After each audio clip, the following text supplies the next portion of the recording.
कोल्हापूर जिल्ह्यामध्ये घडत असलेल्या मालमत्तेच्या गुन्ह्याबाबत कोल्हापूर जिल्ह्याचे पोलीस अधीक्षक श्री महेंद्र पड्डे साहेब यांनी कारवाई करण्याचे स्थानिक गुन्हे शाखा यांना आदेशित केले होते।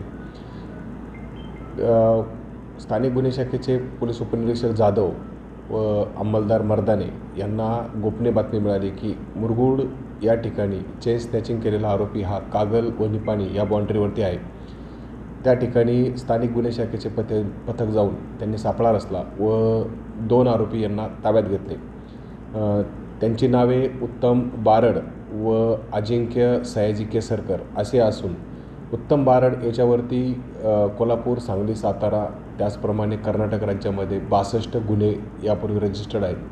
त्यामुळे मालमत्तेच्या गुन्ह्यामध्ये तो एक मोठा निष्णात आरोपी असा समजला जातो।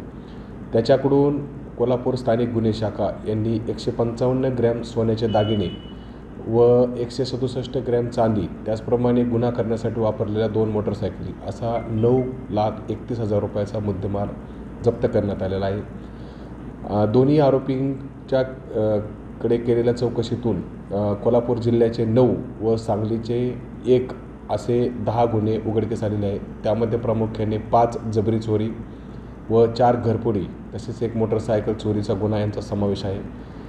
दोन्ही आरोपींची चौकशी चालू आहे। त्यांच्याकडून आणखीनही गुन्हे उघडकीस येण्याची शक्यता आहे।